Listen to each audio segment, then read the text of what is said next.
भगवान श्री कृष्ण कहते हैं कि दो प्रकार के व्यक्ति इस संसार में स्वर्ग से भी ऊपर स्थित होते हैं। एक वो जो शक्तिशाली होकर भी क्षमा कर देते हैं और दूसरे वो जो दरिद्र होकर भी कुछ दान करते हैं। हरे कृष्णा। आप सभी का दिन शुभ और मंगलमय हो। कान्हा जी की कृपा सदा आप सभी पर बनी रहे। इससे पहले की कथा सुनने के लिए आप सबका बहुत बहुत धन्यवाद। आज सुनिए आगे की कथा। श्री ब्रह्मा जी कहते हैं, इसके बाद सुपर्णा संगम तथा काद्रवा संगम नामक तीर्थ हैं, जहां भगवान महेश्वर गंगा के तट पर स्थित हैं। वहीं अग्निकुंड, रुद्रकुंड, विष्णुकुंड, सूर्यकुंड, सोमकुंड, ब्रह्मकुंड, कुमार कुंड तथा वरुण कुंड भी हैं। उस स्थान पर अप्सरा नाम की नदी गौतमी गंगा में मिली है। उस तीर्थ के स्मरण मात्र से ही मनुष्य धन्य हो जाता है। उससे आगे पुरुरवस नामक तीर्थ है, उसके दर्शन की तो बात ही क्या है। स्मरण मात्र से ही पापों का नाश हो जाता है। एक समय राजा पुरुरवा ब्रह्मा जी की सभा में गए। वहां देव नदी सरस्वती ब्रह्मा जी के पास बैठकर हंस रही थी। उस रूपवती देवी को देखकर राजा ने उर्वशी से पूछा, ब्रह्मा जी के पास ये रूपवती साध्वी स्त्री कौन है? ये तो सबसे सुंदरी युवती है और अपने सौंदर्य के प्रकाश से इस सभा को उद्दीप्त कर रही है। तब उर्वशी ने कहा, ये कल्याणमयी ब्रह्म कुमारी देव नदी सरस्वती है। ये प्रतिदिन आती जाती रहती है। ये सुनकर राजा को बड़ा विस्मय हुआ। उन्होंने उर्वशी से कहा, इसको मेरे पास बुला लाओ। उर्वशी ने जाकर राजा का संदेश सुना दिया। सरस्वती ने स्वीकार कर लिया और अपनी प्रतिज्ञा के अनुसार वह पुरुरवा के पास आई। राजा ने सरस्वती नदी के तट पर उसके साथ अनेक वर्षों तक विहार किया। ये देख मैंने सरस्वती को शाप दे दिया। मेरे शाप के कारण वह मृत्युलोक में कहीं लुप्त हो गई है और कहीं दिखाई भी देती है।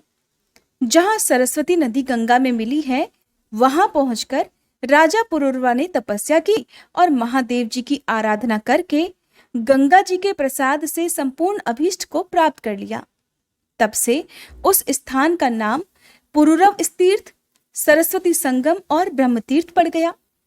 वहां सिद्धेश्वर नाम से प्रसिद्ध महादेव जी रहते हैं और वह तीर्थ सभी कामनाओं को पूर्ण करने वाला है।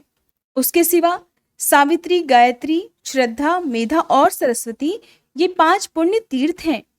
वहां स्नान और जलपान करने से मनुष्य सभी पापों से मुक्त हो जाता है। ये 5 मेरी कन्याएं हैं जो नदी रूप में परिणत हो गई हैं। जहां वे भगवती गंगा से मिली है, वहीं 5 तीर्थ हैं। ये 5 नदियां और सरस्वती पवित्र तीर्थ हैं।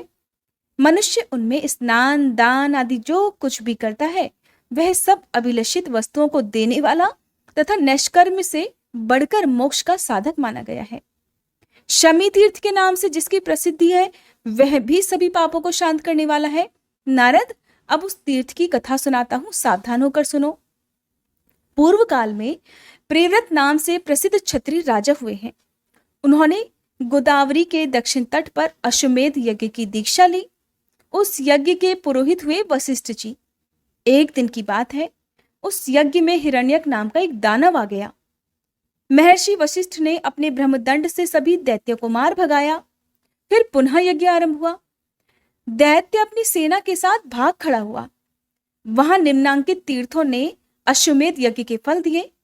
शमी तीर्थ, विष्णु तीर्थ, अर्क तीर्थ, शिव तीर्थ, सोम तीर्थ और वशिष्ठ तीर्थ।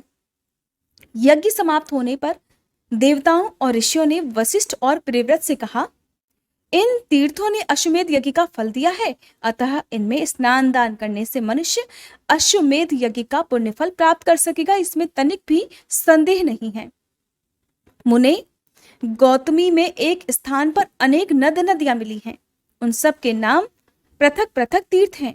उन तीर्थों के नाम ये हैं, सोम तीर्थ, गंधर्व तीर्थ, देव तीर्थ, पूर्णा तीर्थ, शाल तीर्थ, श्री पर्णा संगम, स्वागता संगम, कुसुमा संगम, पुष्टि संगम, कर्णिका संगम, वैणवी संगम, कृष्णा संगम, वासवी संगम, शिव शर्मा, शिखी, कुसुम्भिका, उपराध्या, शांतिजा, देवजा, अज, वृद्ध, सुर और भद्र आदि ये तथा और भी बहुत से नद नदीगण गौतमी में मिले हैं।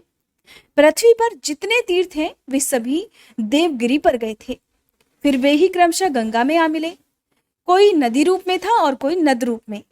किसी का रूप सरोवर के आकार में था और किसी का स्तोत्र के आकार में। वे ही सब तीर्थ पृथक पृथक विख्यात हुए।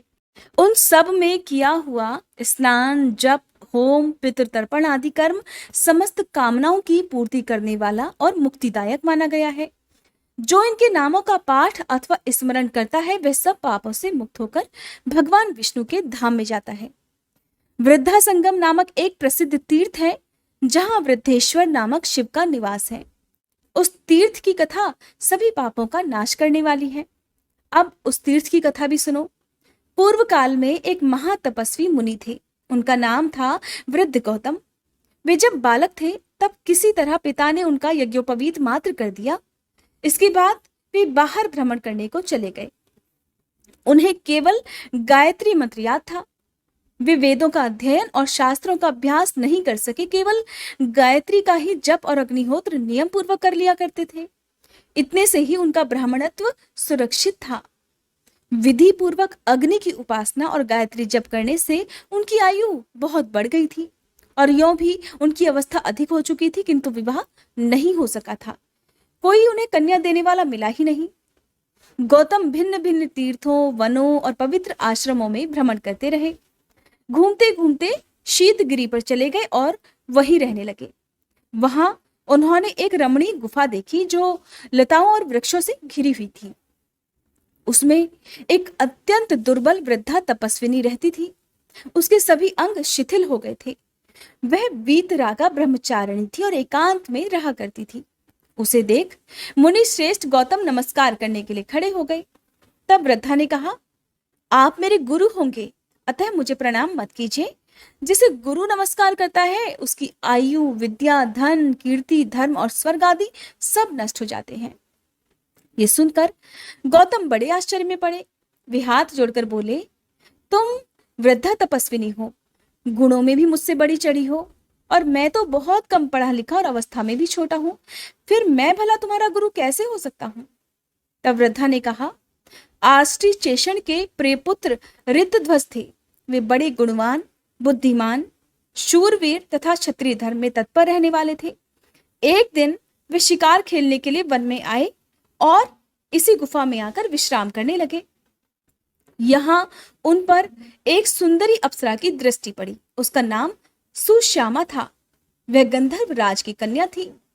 राजा ने भी उसे देखा। दोनों के ही मन में एक दूसरे से मिलने की इच्छा हुई। ऋतध्वज ने सुश्यामा के साथ विहार किया। भोग इच्छा निवृत्त होने पर राजा उसकी अनुमति लेकर अपने घर चले गए। फिर सुश्यामा के गर्भ से मेरा जन्म हुआ। जब माता यहां से जाने लगी तब बोली, कल्याणी, जो पुरुष इस गुफा में पहले आ जाए वही तुम्हारा पति होगा। तब से आज तक तुम ही केवल यहाँ आए हो, दूसरा कोई भी पुरुष कभी यहाँ नहीं आया। ब्राह्मण और किसी ने मेरा वरण नहीं किया है, न मेरी माता है न पिता। मैं आप ही अपनी मालिक हूं। अब तक ब्रह्मचर्य व्रत में रही, अब पुरुष की इच्छा रखती हूं, आप मुझे स्वीकार कर लीजिए। गौतम बोले, भद्रे, मेरी अवस्था तो अभी 1000 वर्ष की ही है और तुम 90,000 वर्ष की हो गई हो। मैं बालक और तुम वृद्धा, ये संबंध योग्य नहीं जान पड़ता। वृद्धा कहने लगी, पूर्व काल में आप ही मेरे पति नियत कर दिए गए हैं। अब दूसरा कोई भी मेरा पति नहीं हो सकता और विधाता ने आपको मुझे दिया है, अतः अब आप मुझे अस्वीकार मत कीजिए। मुझ में कोई दोष नहीं और मैं आप में भक्ति रखती हूँ। तब भी यदि आप मुझे ग्रहण नहीं करना चाहते तो आपके देखते देखते अभी अपने प्राण त्याग दूंगी। यदि अभीष्ट वस्तु की प्राप्ति न हो तो प्राणियों के लिए तो मर जाना ही अच्छा है। प्रेमी जन के परित्याग से जो पातक लगता है उसका कोई अंत नहीं। वृद्धा की बात सुनकर गौतम कहने लगे, मुझ में न तपस्या है न विद्या। मैं कुरूप और निर्धन हूं, अतः तुम्हारे लिए योग्य वर भी नहीं हो सकता। पहले सुंदर रूप और उत्तम विद्या की प्राप्ति करके मुझे फिर तुम्हारी बात माननी चाहिए। वृद्धा ने कहा, ब्राह्मण, मैंने अपनी तपस्या से सरस्वती देवी को संतुष्ट किया है, साथ ही रूप देने वाले अग्नि भी मुझ पर प्रसन्न है, अतः वागीश्वरी देवी आपको विद्या देंगी और रूपवान अग्निदेव रूप प्रदान कर देंगे। ऐसा कहकर वृद्धा ने सरस्वती और अग्नि की प्रार्थना करके गौतम को विद्वान और स्वरूपवान बना दिया।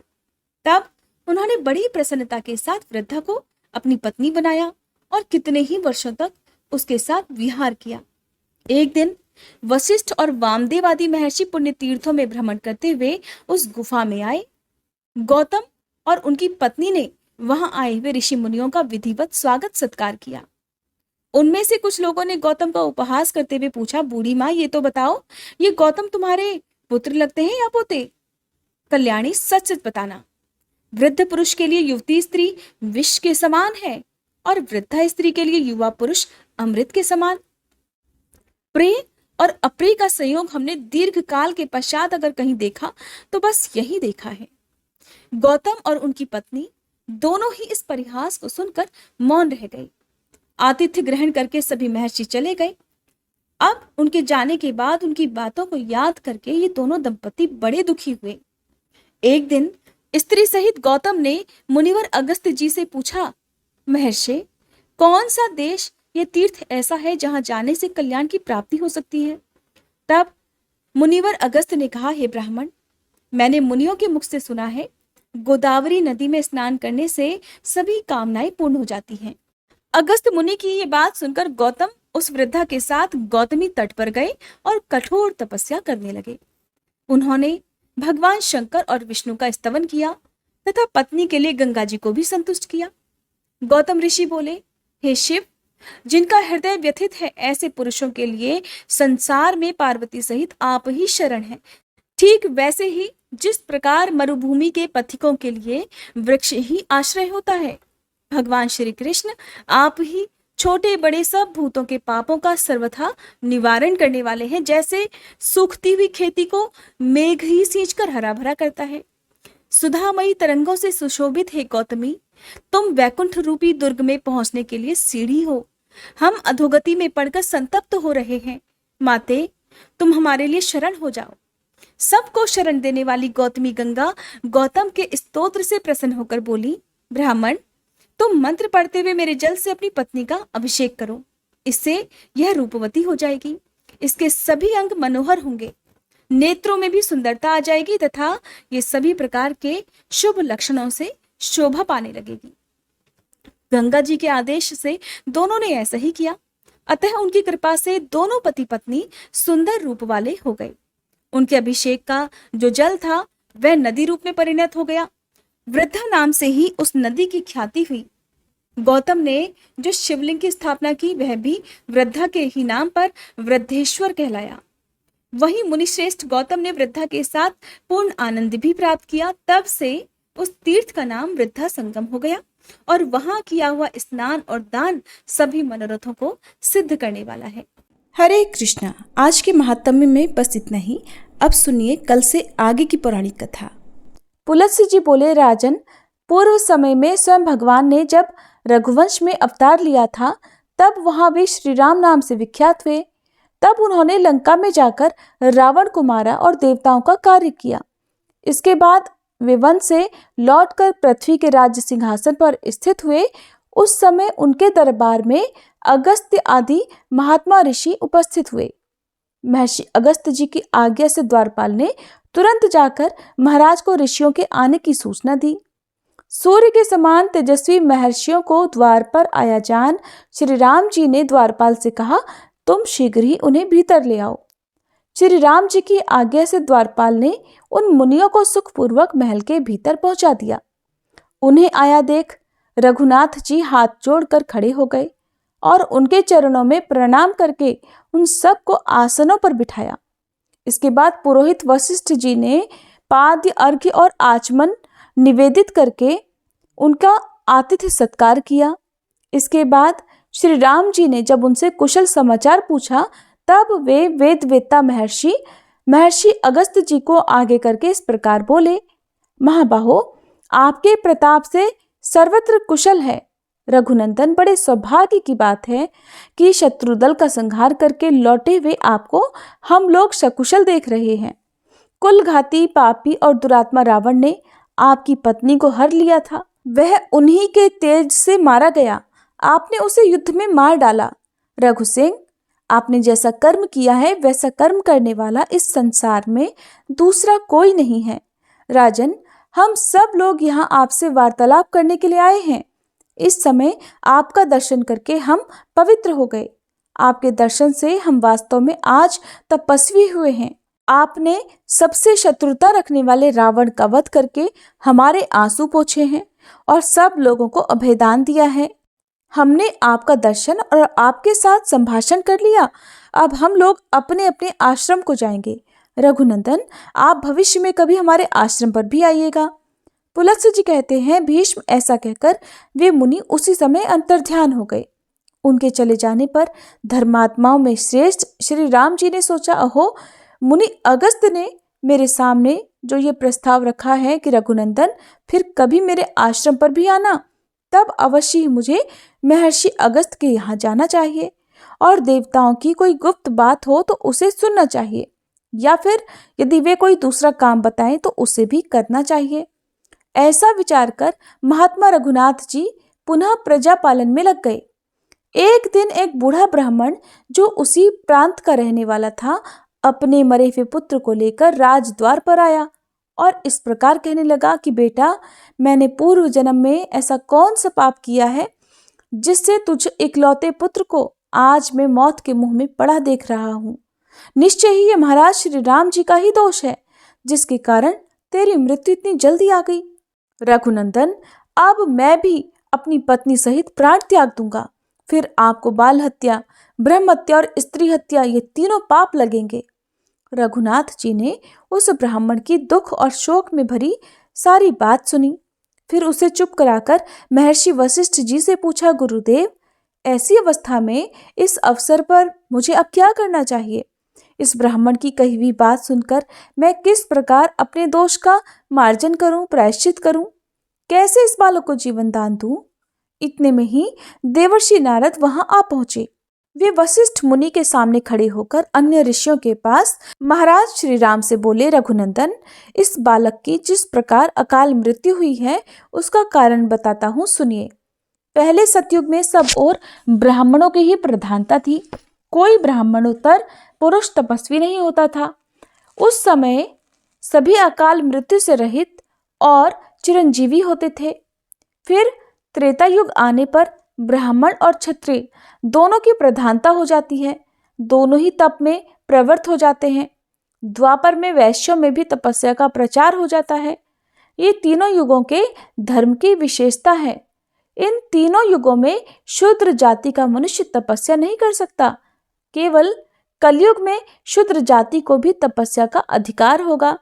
राजन, इस समय आपके राज्य की सीमा पर एक खोटी बुद्धि वाला शूद्र अत्यंत कठोर तपस्या कर रहा है। उसी के शास्त्र विरुद्ध आचरण के प्रभाव से इस बालक की मृत्यु हुई है। राजा के राज्य या नगर में जो कोई भी अधर्म अथवा अनुचित कर्म करता है, उसके पाप का चतुर्थ अंश राजा के हिस्से में आ जाता है। इसलिए पुरुष श्रेष्ठ, आप अपने राज्य में घूमिए और जहां कहीं भी पाप होता दिखाई दे उसे रोकने का प्रयास कीजिए। ऐसा करने से आपके धर्म, बल और आयु में वृद्धि होगी। साथ ही ये बालक भी जी उठेगा। नारद जी के इस प्रकार कहने पर श्री रघुनाथ जी को बड़ा आश्चर्य हुआ और फिर वे अत्यंत प्रसन्न होकर लक्ष्मण से बोले, सौम्य, जाकर उस श्रेष्ठ ब्राह्मण को सांत्वना दो और उस बालक के शरीर को तेल से भरी नाव में रखवा दो। जिस प्रकार भी उस निरपराध बालक के शरीर की रक्षा हो सके वो उपाय करो। उत्तम लक्षणों से युक्त सुमित्रा कुमार लक्ष्मण को इस प्रकार आदेश देकर भगवान श्री राम ने पुष्पक विमान का स्मरण किया। रघुनाथ जी का अभिप्राय जानकर इच्छानुसार चलने वाला वह स्वर्ण विभूषित विमान एक ही मुहूर्त में उनके समीप आ पहुंचा और हाथ जोड़कर बोला, महाराज, आपका आज्ञाकारी ये दास आपकी सेवा में उपस्थित है।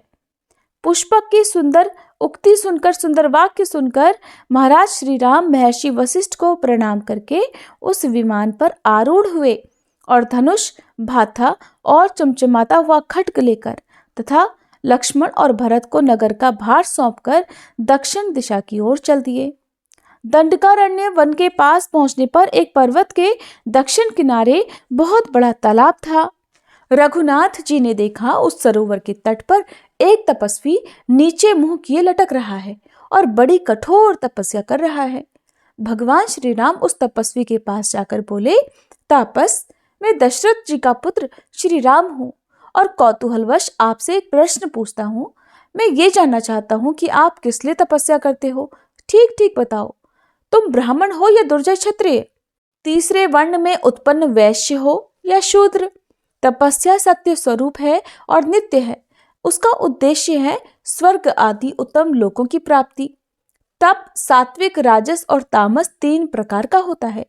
ब्रह्मा जी ने जगत के उपकार के लिए तपस्या की सृष्टि की है, इसलिए परोपकार के उद्देश्य से किया हुआ तप सात्विक होता है।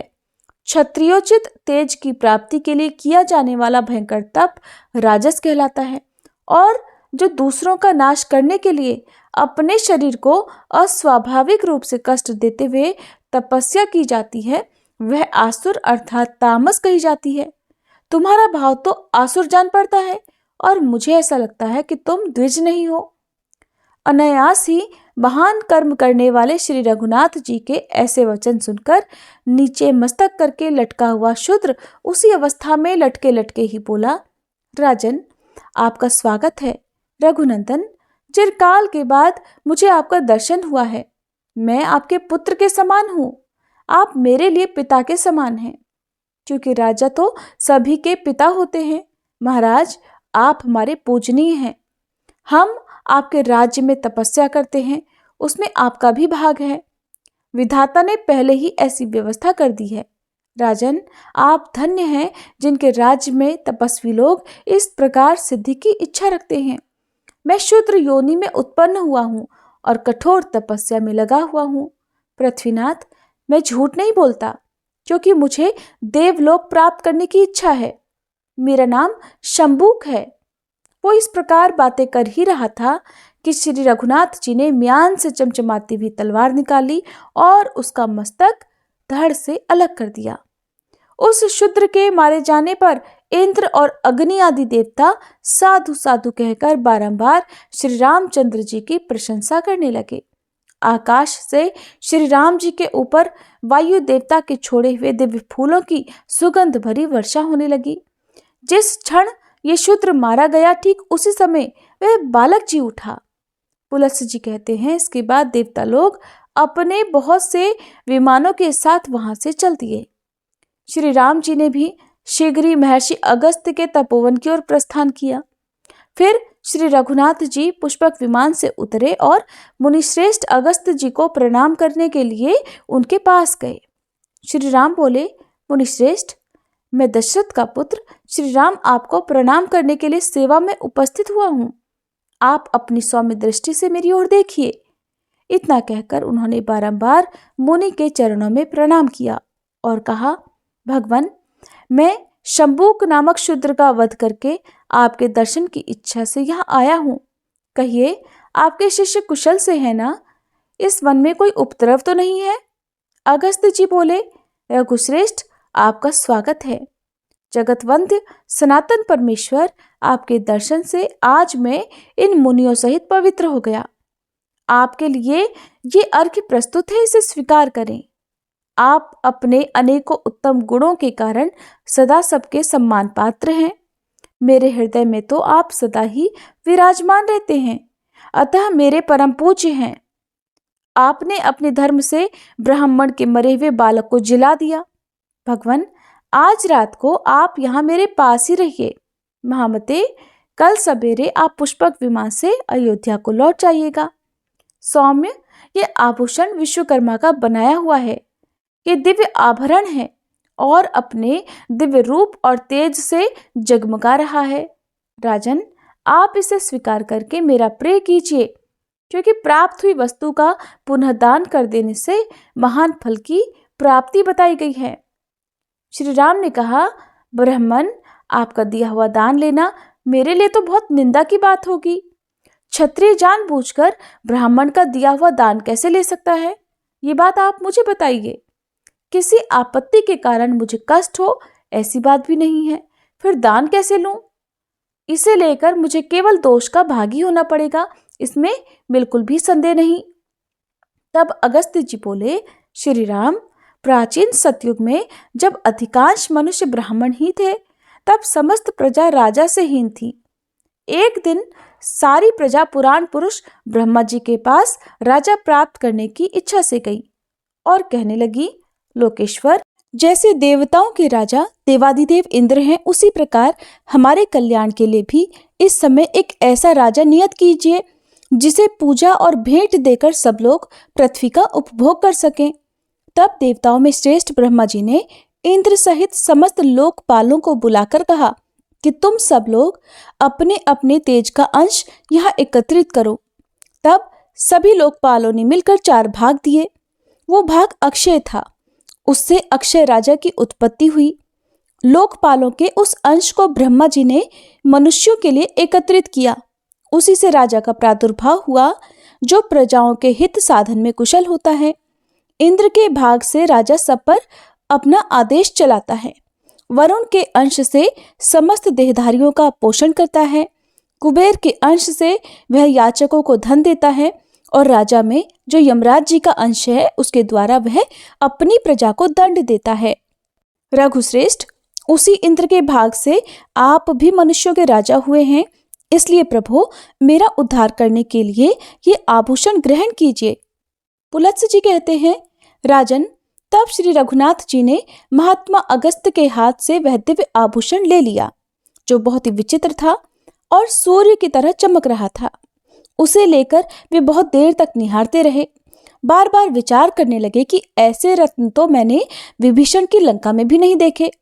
इस प्रकार मन ही मन सोच विचार करने के बाद श्री राम जी ने महर्षि अगस्त्य से उस दिव्य आभूषण की प्राप्ति का वृतांत पूछना आरंभ किया। भगवान श्री राम बोले, हे ब्राह्मण, ये रत्न तो बड़ा अद्भुत है, राजाओं के लिए भी ये अलभ्य ही है। आपको ये कहाँ से और कैसे मिल गया और किसने इस आभूषण को बनाया है? तब अगस्त्य जी कहने लगे, रघुनंदन, पहले त्रेता युग में एक बहुत विशाल वन था। उसका व्यास 100 योजन का था, किंतु उसमें न कोई पशु रहता था न पक्षी। उस वन के बीचों बीच 4 कोस लंबी एक झील थी, जो हंस और कारंडव आदि पक्षियों से संकुल थी। वहां मैंने एक बड़े आश्चर्य की बात देखी कि सरोवर के पास ही एक बहुत बड़ा आश्रम था, जो बहुत पुराना होने पर भी अत्यंत पवित्र दिखाई देता था, किंतु उसमें कोई तपस्वी नहीं था और ना ही कोई और जीव थे। मैंने उस आश्रम में रहकर ग्रीष्मकाल की एक रात बिताई। सवेरे उठकर जब तालाब की ओर चला तो रास्ते में मुझे एक बहुत बड़ा मुर्दा दिख पड़ा, जिसका शरीर अत्यंत हष्ट-पुष्ट था। मालूम होता था कि किसी तरुण पुरुष का यह शव है। उसे देखकर मैं सोचने लगा, ये कौन है, इसकी मृत्यु कैसे हो गई और ये इस महान वन में आया कैसे था? इन सारी बातों का मुझे अवश्य ही पता लगाना चाहिए। मैं खड़ा खड़ा यही सोच रहा था कि इतने में ही आकाश से एक दिव्य और अद्भुत विमान उतरता दिखाई दिया। वह परम सुंदर और मन के समान वेगशाली था। एक ही क्षण में वह विमान सरोवर के निकट आ पहुंचा। मैंने देखा उस विमान से एक दिव्य मनुष्य उतरा और सरोवर में स्नान कर उस मुर्दे का मांस खाने लगा। उस मोटे ताजे मुर्दे का भरपेट मांस खाकर वह फिर उस सरोवर में उतरा और उसकी शोभा को निहारकर फिर जल्दी ही स्वर्ग की ओर जाने लगा। उस शोभा संपन्न देवोपम पुरुष को ऊपर जाते देखकर मैं कहने लगा कि स्वर्गलोक के निवासी महाभाग, थोड़ा ठहरो तो सही, मैं तुमसे एक बात पूछता हूँ। तुम्हारी ये कैसी अवस्था है? तुम कौन हो? देखने में तो तुम देवता के समान लगते हो, किंतु तुम्हारा भोजन तो बहुत ही घृणित है। सौम्य, ऐसा भोजन क्यों करते हो और कहाँ रहते हो? रघुनंदन, मेरी बात सुनकर उस स्वर्गवासी पुरुष ने हाथ जोड़कर कहा, विप्रवर, मेरा जैसा वृतांत है उसे आप सुनिए। पूर्व काल की बात है, विदर्भ देश में मेरे महायशस्वी पिता राज्य करते थे।